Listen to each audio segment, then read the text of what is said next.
तो दोस्तों स्वागत है आपका हमारे चैनल दक्ष अग्निहोत्री में। मैं हूं नवनीत, ये है दक्ष। हम रखेंगे अपना पक्ष। भाई साहब ऐसा वीडियो लेके आए हैं जो आपको पूरा YouTube छानने पे भी नहीं मिलने वाला। बिल्कुल ऐसी वीडियो आपने आज तक पूरे YouTube पे नहीं देखी होगी, जिसमें हम आपको ये बताने वाले हैं कि आपकी इनकम के हिसाब से आपको कौन सी गाड़ी लेनी चाहिए। क्या आपको बेलिनो लेनी चाहिए, आपको ब्रेगा लेनी चाहिए, आपको क्रेटा लेनी चाहिए, 700, फॉर्च्यूनर, ग्लॉस्टर, ऑडी, BMW।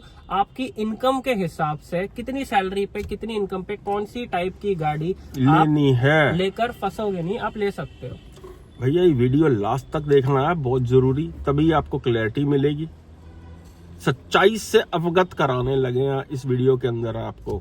तो सबसे पहले अगर चैनल पे नए हो तो भैया चैनल को कर दो सब्सक्राइब, और कोई अगर नई गाड़ी लेने की प्लानिंग बनाई हुई है और बुक करा रखी है और उसकी प्री डिलीवरी इंस्पेक्शन करवाना चाहते हो तो उसके लिए हमारा स्क्रीन पर नंबर आ रहा है। दिल्ली एनसीआर में हम खुद भी एक्टिव हैं, हम खुद भी आके पीडीआई कर देते हैं, ऑन डिमांड ऑल इंडिया हम जाते हैं। बिल्कुल ये नीचे हमारा नंबर आ रहा, कॉल कंसल्टेंसी के लिए भी आप कांटेक्ट कर सकते हो। अपने हिसाब से, अपनी नीड्स के हिसाब से, सब चीज के हिसाब से अपने लिए गाड़ी आप सेलेक्ट कर सकते हैं। बिल्कुल, तो वीडियो में चलते हैं आगे। बात हो रही है भैया इनकम के हिसाब से, यानी कि नवा, जेब में गर्मी, बैंक में बैलेंस। आज मेरे पास गाड़ी है, बंगला है, बैंक बैलेंस है। तेरे पास क्या है? तो दोस्तों इससे पहले हम वीडियो में आगे बढ़े कि कितनी सैलरी पे कितने की गाड़ी लेनी चाहिए, उससे पहले हम एक चीज क्लियर कर दें कि गाड़ी सिर्फ तभी लेनी है अगर आप गाड़ी अफोर्ड करने के केपेबल हो चुके हो। बिकॉज गाड़ी एक नीड नहीं है मेरे भाइयों, गाड़ी एक लग्जरी है। ऐसा नहीं है कि गाड़ी एक ऐसी नीड है कि गाड़ी के बिना आपका काम धंधा ही रुक जाएगा। कि गाड़ी सिर्फ एक लग्जरी है कि जहां आप मेट्रो में, कैब में ट्रैवल करते हो, वहां आपके पास अपनी खुद की गाड़ी है। खुद की गाड़ी है। बाढ़ में गई टैक्सी, मेरे को गाड़ी चाहिए। हाँ तो लेंगे ना, मेरे को गाड़ी चाहिए। परिवार के अंदर आप समझ सकते हो भाई, कमेंट करके बताना, जब नई गाड़ी की प्लानिंग हो रही होती है तो क्या गुदगुदी हो रही होती है अंदर। जब गाड़ी की डिलीवरी होने वाली होती है उस दिन क्या फील हो रही होती है अंदर यार। जब घर पे गाड़ी की प्लानिंग हो रही होती है तब नींद ही नहीं आती, बंदा पूरी रात यूट्यूब वीडियो देख रहा होता है। बट भाई 90% लोग आज भी हिंदुस्तान के अंदर, इंडिया के अंदर 95% ही मान लो, ओवर बजट की गाड़ी खरीद लेते हैं और फंस जाते हैं बाद में। तो आज का वीडियो आपको ये क्लियर करने वाला है कि आपकी जितनी इनकम है उसके हिसाब से ही गाड़ी आपको प्लान करनी है। क्योंकि भैया खाली गाड़ी का खर्चा नहीं होता, घर के 50 खर्चे और होते हैं। सही बात है। गाड़ी लेने के बाद अगर कोई खर्चा रोक लिया तो आपने बहुत गलत डिसीजन कर लिया। आपका खर्चा नहीं रुकना चाहिए। चल वीडियो में आगे। दोस्तों जैसा कि हम अपनी सारी वीडियोस में बात करते हैं कि गाड़ी को बाय करने में और अफोर्ड करने में दोनों में फर्क है। बिल्कुल, क्या क्या फर्क है पहले हम उसके बारे में बात करते हैं। गाड़ी बाय करने का मतलब क्या है, आपने बस जैसे तैसे खरीद लिया। वो अफोर्ड करना क्या होता है कि आपके पास अच्छा खासा अमाउंट पड़ा है, आपने अपने सेविंग्स का 30-40% की जो है गाड़ी ले ली, वो भी EMI पे। तो आपकी ना आपकी सेविंग्स पे फर्क पड़ा, ना आपकी सैलरी या इनकम पे फर्क पड़ा। घर का कोई खर्चा भी नहीं रुका। भाई ऐसा बिल्कुल भी मत करना। जिनकी नई नई नौकरी लगी है, बंदा सबसे पहले गाड़ी लेने जाता है। स्पेशली जो स्टूडेंट्स होते हैं कि कॉलेज खत्म हुआ, ठीक ठाक अच्छी जॉब लगी, अच्छा पैकेज मिला, सबसे पहले भाई गाड़ी ली। भाई ऐसे करके ऐसे मत करना, फंस जाओगे। फिर होएगा क्या, बंदा 5 साल जबरदस्ती जो है भाई वो जॉब कर रहा होता है जो उसे करनी भी नहीं होती है। फिर जो है स्ट्रेस आना शुरू होता है, डिप्रेशन बढ़ना शुरू होता है, बिकॉज आप मजबूरन वो काम कर रहे हो जो आपको करना ही नहीं है। तो आप समझ गए होगा कि भैया अगर जेब में नोट है तभी गाड़ी प्लानिंग करनी है। जो दोस्तों रियलिटी चेक है वो ये है कि चाहे कोई भी गाड़ी हो, एटलीस्ट 1 लाख रुपए की मिनिमम इनकम होनी चाहिए, तभी आप गाड़ी खरीदने का सोचो। चाहे वो कोई सी भी गाड़ी है, चाहे वो 5 लाख की सिलेरियो है, चाहे वो 8 लाख की जो है बलिनो है, चाहे वो कोई भी गाड़ी है, चाहे वो ब्रीजा है, कम से कम बेस मॉडल है उन गाड़ियों के, तब भी 1 लाख रुपए मिनिमम आपकी इनकम होनी चाहिए घर और पे। आपके पास सेविंग्स में कम से कम 8, 10, 12 लाख रुपए होने चाहिए। तब आप गाड़ी खरीदने के लिए कैपेबल हो चुके हो। ऐसे में क्या आएगा, ना आपको कोई और खर्चा मारना पड़ेगा, ना अपना कोई शौक मारना पड़ेगा, ना गाड़ी नीचे खड़ी रहेगी, अब चला भी पाओगे खुल के अगर आपके पास वो जो है सफिशिएंट फंड्स है। एक चीज आपको ध्यान रखनी है कि जितनी की आप गाड़ी ले रहे हो उससे ज्यादा पैसा आपके पास सेविंग्स में होने चाहिए। पहले तो ये देख लो कि जो आप इंस्टॉलमेंट पे गाड़ी खरीद रहे हो, क्या आप उसको 1 पेमेंट भी खरीद सकते हो आज की डेट में? और क्या 1 पेमेंट को खरीदने के बाद आपको अपना कोई और खर्चा तो नहीं मारना पड़ेगा? हाँ, अगर 1 पेमेंट खरीदने के कैपेबल हो यानी कि डाउन पेमेंट करके ही गाड़ी खरीदने के कैपेबल हो तो आप लोन पे ले लो गाड़ी, कोई समस्या नहीं है। अदरवाइज ये नहीं होता, पैसे आते रहेंगे, हम चुकाते रहेंगे। भैया कोई भी सिचुएशन कभी भी बदल जाती है लाइफ के अंदर। बिल्कुल सही बात है। ऐसा नहीं कि 15 लाख रुपए पड़े कुल मिला के एंड 5 लाख की डाउन पेमेंट देके 15 लाख की ही क्रेटा उठा ली। दोस्तों ये समझदारी बिल्कुल भी नहीं है। ऑल डिपेंड्स कि आपके घर की पूरी इनकम जो है, जरूरी कई घर में एक ही अर्निंग मेंबर होता है, कई घरों में काफी सारे अर्निंग मेंबर होते हैं।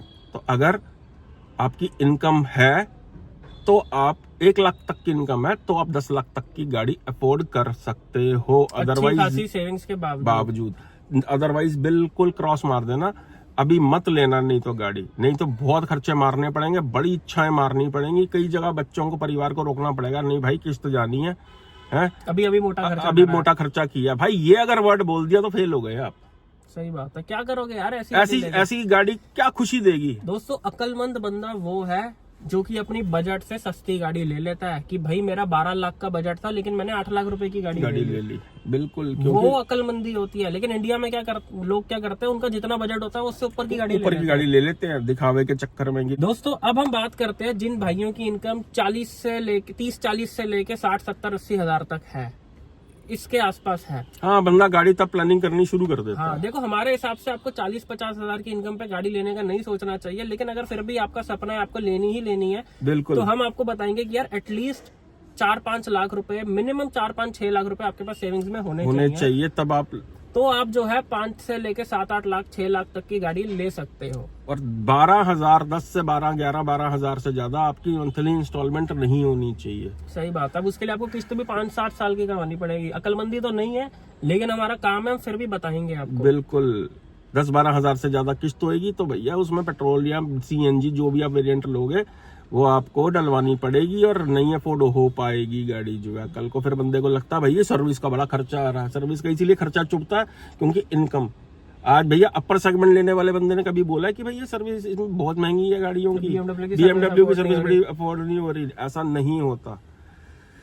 ये डिपेंड करता सारा हमारी जेब की गर्मी पे। तो ले सकते हैं, अगर इनकम कम है तो सेकंड हैंड गाड़ी ले सकते हो, अच्छी कंडीशन वाली कोई गाड़ी ले सकते हो, CNG गाड़ी की तरफ जा सकते हो अगर आपकी रनिंग काफी ज्यादा है तो। बिल्कुल ठीक है। अब चलते हैं दोस्तों, अगर आपकी 1.5 लाख के आसपास मंथली इनकम है तो कौन सी गाड़ियां आती हैं। 1.5 लाख की अगर इनकम है तो आप 15 लाख तक की गाड़ी जो है ले सकते हो। अगर सेविंग है आपके पास अकाउंट में तो आप फंसते नहीं हो। 12 से 15 लाख तक की गाड़ी आप बहुत इजीली अफोर्ड कर लोगे क्योंकि उसकी जो एक छोटी इंस्टॉलमेंट जारी होगी और पेट्रोल जो डलेगा, आपके घर के भैया बाकी खर्चे नहीं रुकेंगे। अगर एक आदमी 1 लाख रुपए महीना कमा रहा है तो भैया 50,000 तो उसका घर का खर्चा होता है। बच्चों की कोई फीस जा रही है, किसी की घर की इंस्टॉलमेंट जा रही है, किसी का कुछ जा रहा है, किसी का कोई लोन चल रहा है, घर का अपना खर्चा होता है, आपका अपना पर्सनल खर्चा होता है। कभी जूते लेने हैं, कभी घड़ी लेनी है, कभी शर्ट लेनी है, जीन्स लेनी है, होता है भाई खर्चा। गाड़ी के चक्कर में खर्चा थोड़ा ना रोक सकते हो आप अपना। बिल्कुल ठीक है ना। तो अब 15 लाख तक की गाड़ियां ले सकते हो। इसके अंदर जो गाड़ियां आ जाती हैं अच्छी गाड़ियां, नेक्सॉन गाड़ी की तरफ आप जा सकते हो। 12 से 15 लाख के बजट, 12 लाख रुपए तक, 12 से 15 लाख के। क्रेटा के आप नीचे के वेरिएंट ले सकते हो, एस ऑप्शनल ले सकते हो, सेल्टोस का HTX ले सकते हो। ऐसी गाड़ियां फिर दोस्तों, ऐसे में फिर आपको वो गाड़ियां लेनी है जो कल को बिक भी जाए और जिनका मार्केट में बहुत टाइम से नाम बना हुआ है। ऐसे में आपको वो गाड़ियां नहीं लेनी है कि आपने MG की गाड़ी उठा ली, आपने VW उठा ली, स्कोडा उठा ली। ये गाड़ियां हमारे हिसाब से उन लोगों के लिए है जो गाड़ी लेके बेच भी दे, उनको फर्क नहीं पड़ता कि जी इतना नुकसान हो गया, उतना नुकसान हो गया, गाड़ी 6 की माइलेज दे रही है या 16 की माइलेज दे रही है, फर्क ही नहीं पड़ रहा। ये उन लोगों के लिए है गाड़ियां। अदरवाइज हुंडई की गाड़ियां, मारुति की ग्रैंड विटारा गाड़ियां, ये गाड़ियां एक आम बंदे के लिए, एक आम पब्लिक के लिए जो अपना गाड़ी का सपना पूरा कर रही है उसके लिए बेस्ट गाड़ियां हैं ये। देखो दोस्तों, एलिवेट वगैरह। दोस्तों हम इसके अंदर ज्यादा गाड़ियां नहीं बताएंगे। देखो इसके अंदर हमारे वीडियो का, इसके कंटेंट का जो कंक्लूजन है ना वो ये है कि कितने बजट में कितने लाख तक की गाड़ी हम ले सकते हैं। लेकिन हम वो ब्रांड आपको बता रहे हैं कि अगर आप सपना पूरा कर रहे हो गाड़ी का तो ये ब्रांड लेके आप फंसोगे नहीं। बिल्कुल ऐसा नहीं कि आपके पास 7 लाख रुपए कुल पड़े हैं ना, आपने बेस मॉडल काइलैक का उठा लिया तो भाई आप फंसोगे। क्योंकि कल को भाई वो गाड़ी बुक लगा के पेट्रोल पीती है। सही बात है। और कोई स्पेयर पार्ट मार्केट में उसका अवेलेबल नहीं है। कश्मीरी गेट, मायापुरी, कुछ कहीं पे आपको कोई स्पेयर पार्ट नहीं मिलेगा ऐसी गाड़ियों का। तो ये चीज भी बहुत ध्यान रखनी होती है गाड़ी लेते हुए। बिल्कुल 15 लाख तक की आप गाड़ी पे स्विच कर सकते हो अगर आपकी 1.5 लाख की इनकम है और अच्छा खासा बैंक बैलेंस है तो। अब हम बात करते हैं कि 20 लाख की गाड़ी किसको लेनी चाहिए। 20 से 22 लाख कहने का मतलब ये है कि मिड साइज एसयूवी के top model, Creta N Line, Taigun, Kushaq, top model जो है 20 लाख तक की जो गाड़ियां आती हैं, 20 लाख तक की गाड़ियां वो ले सकते हैं मेरे भाई जिनकी महीने की 2 लाख प्लस की इनकम है रेगुलर। तो बिल्कुल फिर आप नहीं फंसोगे ऐसी गाड़ी लेके। ये नहीं होना चाहिए भाई, हवा में तीर कभी नहीं छोड़ा जाता, आते रहेंगे देते रहेंगे, ऐसा नहीं होना चाहिए। क्रेडिट कार्ड पे भी यूज तब करो आप पैसा अगर आपके पास बैंक में पड़ा हुआ कि भैया चलो मैं तो क्रेडिट पे यूज कर रहा हूं, मैं टाइमली पे कर दूंगा। इंस्टॉलमेंट आई खड़ी हर महीने आएगी और महीना यूं बीतता नहीं पता चलता 20 से 22 लाख की गाड़ी आप लेने के लिए कैपेबल तब होते हो जब आपके पास सेविंग्स में एटलीस्ट 30 लाख रुपए के आसपास पड़े हैं एंड आपकी 2.5 लाख रुपए की कम से कम इनकम है। तो भाई कोई फर्क नहीं पड़ेगा आपको 20 लाख की गाड़ी खरीदने पे, कोई खर्चा नहीं रुकेगा आपका। अगर आपके पास 30 लाख रुपए एटलीस्ट पड़े हैं अपने अकाउंट में, सेविंग्स में, एफडी या जो भी है, 30 लाख रुपए अगर आपके पास मिनिमम है एंड 2 से 2.5 लाख रुपए की आपकी रेगुलर इनकम मंथली आती है तो आप केपेबल हो जाते हो 18 से 20-22 लाख तक की कोई भी गाड़ी लेने के लिए। तब भी अगर 22 लाख का भी बजट है तो थोड़ा सा नीचे का ही वेरिएंट खरीद लेना, क्योंकि हाँ। भाई लोड नहीं पड़ना चाहिए हमारी और हमारे परिवार के ऊपर। रात को खुल के नींद आनी चाहिए कि भैया कोई टेंशन नहीं है। एक काम करता हूँ, सो जाता हूँ, जो होगा सुबह देखा जाएगा। गुड नाइट बाका बॉय। समझ रहे हो मेरी बात को? यानी कि आपकी 2-3 दिन की इनकम होनी चाहिए जो आपकी इंस्टॉलमेंट जा रही है। सही बात 100 है। बातों की एक बात। तो आप गाड़ी अफोर्ड कर सकते हो, फिर भाई आपको गाड़ी लेके सोचना नहीं पड़ेगा कि यार मैं रेस्टोरेंट में ये वाला रेस्टोरेंट महंगा, यार अभी गाड़ी ली है, यार ये जूता पसंद आ रहा है लेकिन महंगा गाड़ी लिया है। समझ रहे हो बात को? फंस जाता बंदा लेके चीजें। बहुत केस देखते हैं हम भैया, कंसल्टेंसी में हमारे पास इतने क्वेश्चन आते हैं कि भैया ये ले तो ली है, फंसे पड़े हैं, माइलेज नहीं दे रही है। फिर मीटर लगा के चलाते हैं उसका कि माइलेज नहीं दे रही है, माइलेज कितने नहीं लोग दे हैं रही है। गर्मियों में एसी बंद करके शीशा खोल के चला रहे होते हैं कि माइलेज नहीं आ रही है गाड़ी की। अब चलते हैं हम दोस्तों XUV 700 वाली सेगमेंट पे कि 25 से 30 लाख रुपए तक की गाड़ियां जो है वो गाड़ियां अफोर्ड करने के लिए अगर आपको 700 लेनी है, 27 लाख रुपए का AX7 लग्जरी पेट्रोल ऑटोमेटिक लेना है, डीजल ऑटोमेटिक लेना है, स्कॉर्पियो एंड टॉप मॉडल लेनी है, 30 लाख का भैया सफारी का डार्क एडिशन लेना, टॉप एंड मॉडल, तो कितनी इनकम होनी चाहिए भैया? 2.5 से 3 लाख रुपए तक की आपकी मिनिमम इनकम रेगुलर होनी चाहिए तो ये गाड़ियां अफोर्ड होंगी। और आपके पास इन गाड़ियों से, जैसा कि मैंने अभी शुरू से बोल रहे हैं कि इन गाड़ियों की वर्थ से ज्यादा पैसा आपके पास सेविंग्स में होना चाहिए। ये है बात भैया, लाख रुपए दोस्तों हाथ जोड़ के बोल रहे हैं, ऐसे गाड़ी मत लेना कि 20 लाख रुपए पड़े हुए हैं, 10 लाख रुपए की डाउन पेमेंट कर ली, सैलरी आ रही है, किस्त जाती रहेगी, कोई फायदा नहीं है। ऐसे गाड़ी लेने का लिटरली कोई यूज नहीं है, लेकर नीचे ही खड़ी रहेगी गाड़ियां। पेंडेमिक में सिचुएशन क्या हो चुकी थी कि लोगों से इंस्टॉलमेंट भी पे नहीं की जा रही थी क्योंकि इनकम रुक गई थी। सही बात है, क्योंकि लोगों के पास सेविंग्स ही नहीं थी। तो यानी कि भगवान ना करे कैसी भी सिचुएशन आ जाए, मैं किस्त दे लूंगा।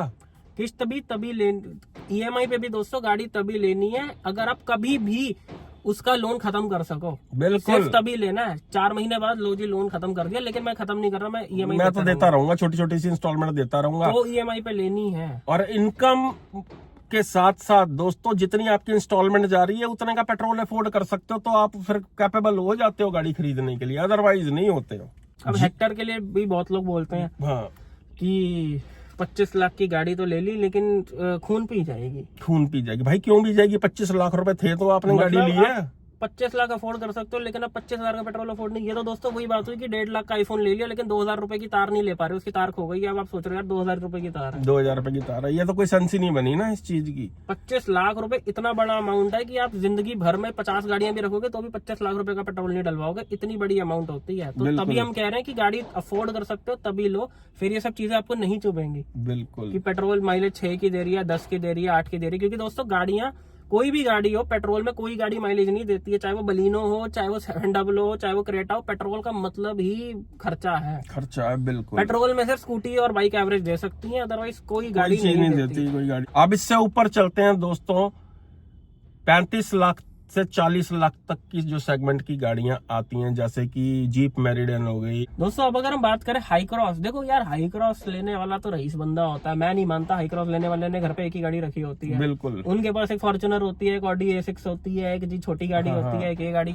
लेकिन अगर आपको एक प्राइमरी गाड़ी लेनी है तो भाई कम से कम 3 से 5 लाख रुपए की इनकम होनी चाहिए इस सेगमेंट की गाड़ी अफोर्ड करने के लिए। तो यानी कि आपकी 4 लाख के आसपास इनकम होनी चाहिए और आपके मंथली, पास सेविंग्स बहुत होनी चाहिए। सेविंग होनी चाहिए। अब चलते हैं दोस्तों की एंट्री सेगमेंट जो लग्जरी गाड़ियां आ जाती हैं, 50 लाख 55 लाख की रेंज के अंदर जो गाड़ियां आ जाती हैं, 45 से 55 लाख तक के आसपास। कहने का मतलब है Q3, X1, MG की ग्लॉस्टर, टोयोटा की फॉर्च्यूनर, ये जितनी भी गाड़ियां हैं, देखो मेरा तो दोस्तों ये मानना है कि जो बंदा 50 लाख की गाड़ी ले रहा है वो अफोर्ड कर सकता है, वो तभी ले रहा है, क्योंकि वो बाय नहीं कर रहा। बाय करने वाला कस्टमर 8-10 लाख का होता है कि बजट ना होते हुए भी गाड़ी ले लेते हैं, लेकिन 50 लाख का कस्टमर आई बिलीव कि भाई वो अफोर्ड कर सकता है, वो तभी गाड़ी ले रहा है। तभी ले रहा है, और उसके पल्ले बैंक में उसके पास पैसा भी है, इन्वेस्टमेंट्स भी हैं, तभी वो इस तरफ जंप करता है कि यानी कि 5 लाख प्लस की इनकम पे आप एंट्री सेगमेंट लग्जरी गाड़ी ले लो, आपको कोई फर्क नहीं पड़ेगा। दोस्तों फॉर्च्यूनर लेने के लिए, लेजेंडर लेने के लिए, ये गाड़ियां लेने के लिए आपके पास एटलीस्ट 70-80 लाख रुपए की सेविंग्स होनी चाहिए एंड 5 लाख प्लस की इनकम होनी चाहिए, तो आप ये गाड़ियां इजीली अफोर्ड कर सकते हो। अगर आपके पास 70-80 लाख रुपए की इनकम है तो आप आराम से 25 लाख रुपए की डाउन पेमेंट करके, 20 लाख की डाउन पेमेंट करके रिमेनिंग अमाउंट का EMI करवा सकते हो 5 साल पे। एंड आपकी अगर इनकम 5 लाख से ऊपर है तो आपको उसका, अगर गाड़ी का पेट्रोल डीजल EMI मिला के 70-80-90 हजार लाख रुपए का भी महीने का खर्चा आ रहा है, आपको नहीं चुभेगा। अगर आपकी इनकम ही 7-8 लाख रुपए की है, 6-8 लाख रुपए की, तो आपको फर्क नहीं पड़ेगा। बिल्कुल। तो तभी ये गाड़ियां लेनी है अगर इतनी सेविंग्स है और इतनी इनकम है तो।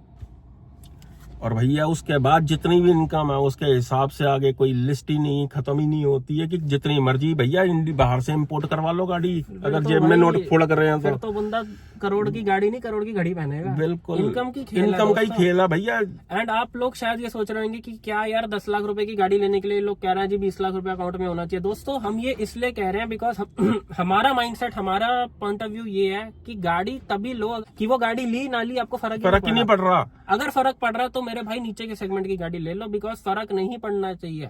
आपका कोई खर्चा रुके ना, आपने कोई गाड़ी ले ली उसके बाद मजानी लाइफ चल रही है, अभी भी कोई फर्क ही नहीं पड़ रहा जी। 25,000 का पेट्रोल भी डल रहा है, 2 महीने बाद आईफोन नया आ रहा है, आपने बोला चलो जी आईफोन भी ले लेते हैं, आपको कुछ सोचना ही नहीं पड़ रहा।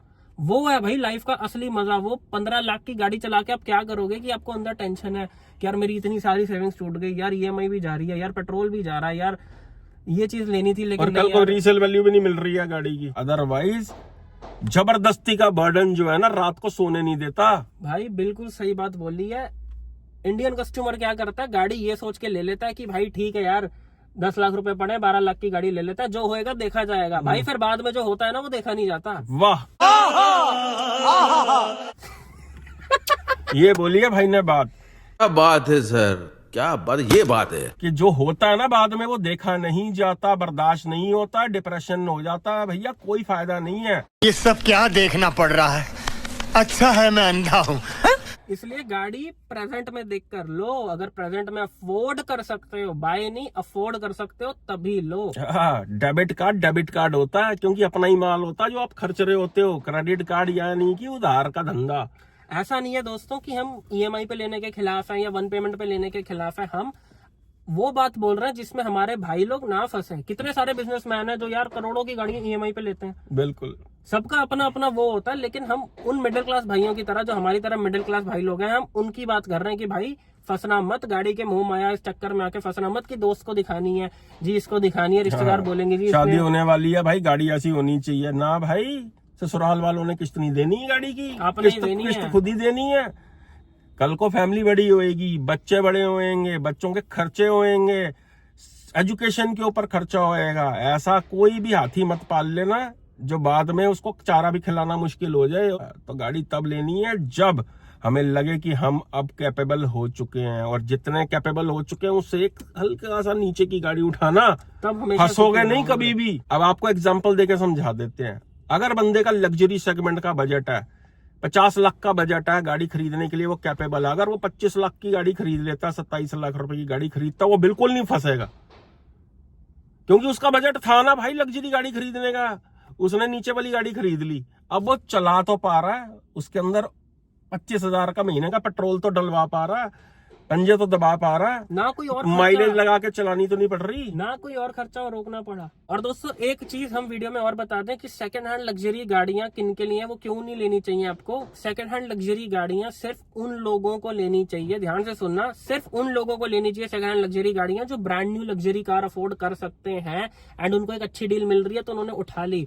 सेकंड हैंड लग्जरी कार उन लोगों के लिए नहीं है मेरे भाई जो क्रेटा एनलाइन ले रहे थे एंड उनको BMW X1 पुरानी मिल रही है तो जी एनलाइन छोड़ के X1 ले ली। भाई कपड़े भी फाड़ देगी उसकी, एक एक जो टेल लाइट है ना लाख लाख रुपए की चेंज होती है ओरिजिनल जो है, और बाहर नहीं मिलते उसके स्पेयर पार्ट। क्रेटा वाला बंदा कुशाक लेता नहीं है कि खर्चा ज्यादा आएगा, और वो BMW अगर ले लेगी जी ब्रांडिंग है तो सोचो कितना गलत फंसोगे आप। बिल्कुल फंस जाएगा बंदा।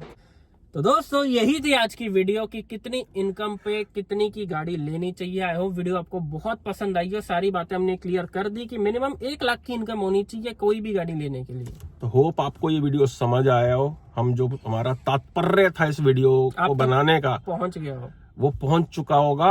आप अपना फीडबैक नीचे कमेंट्स में जरूर लिखिए, हम जरूर पढ़ते हैं उसको। देखो भाई, देखने के बाद अगर यहाँ तक वीडियो देखा तो कमेंट जरूर करके जाना है, और उसके बावजूद भी अगर आपने सब्सक्राइब नहीं कर रखा तो भाई साहब ये बहुत बड़ा धोखा हो रहा है। सही बात है, सब्सक्राइब करो दोस्तों। बहुत मेहनत से, बहुत रिसर्च करने के बाद एक वीडियो बनाया जाता है, अपना टाइम निकाला जाता है, तो सब्सक्राइब जरूर कर देना, अपनी सपोर्ट दिखाओ, चैनल को और बड़ा बनाओ। और अगर किसी गाड़ी में कंफ्यूज हो और डिसीजन नहीं बन पा रहा कि मैं कितने बजट पे कितने की गाड़ी लूं या कौन सी गाड़ी लूं, तो स्क्रीन पे हमारा नंबर आ रहा है, व्हाट्सएप पे आप मैसेज कीजिए, हमारे कॉल सेंटर से आपको रिप्लाई आएगा। फोन लाइन पे हम सिर्फ कनेक्ट हो जाते हैं, उसके लिए आपको एक कॉल स्लॉट बुक कराना पड़ेगा जो कि पेड है। आप वो बुक करा के डिटेल में हमसे बात कर सकते हो। और गाड़ी की अगर कोई PDI करवाना चाहें अपनी नई गाड़ी की या पुरानी गाड़ी की, उसके लिए भी नीचे स्क्रीन पे हमारा नंबर आ रहा है। हम दोनों भैया खुद आके ठोक बजा के गाड़ी चेक कर देते हैं। हजारों गाड़ियां अपने हाथ से हम चेक कर चुके हैं, इसीलिए वीडियो बनाने का भी बहुत ही कम टाइम मिल पाता है दोस्तों, क्योंकि 7 से 8 9 PDI हम दोनों खुद भी जाके रोज करते हैं, और ऑल इंडिया में कई 100 PDI हमारी टीम भी कर रही है। तो ये नीचे आ रहा हमारा नंबर, आप कहीं से भी हैं, आप व्हाट्सएप पे कांटेक्ट करें, डायरेक्ट कॉल पे भी आप PDI के लिए बात कर सकते हैं। हमारे एक्सपीरियंस का फायदा उठाना चाहें तो भैया हम आपके साथ खड़े हुए हैं। तो दोस्तों यही थी आज की वीडियो, मिलते हैं नेक्स्ट वीडियो में। Thank you so much. ओए लव यू ऑल। ਚੱਕ ਦਿਓ ਕੰਮ ਨੂੰ, ਸ਼ੇਅਰ ਵੀ ਕਰ ਦਿਓ, ਜਰਾ ਦਬਾ ਕੇ ਸ਼ੇਅਰ ਕਰਿਓ, ਜਿਨ੍ਹਾਂ ਨੂੰ ਨਹੀਂ ਵੀ ਪਹੁੰਚਣਾ ਉਹਨਾਂ ਤੱਕ ਪਹੁੰਚਣੀ ਚਾਹੀਦੀ ਵੀਡੀਓ। Love you all.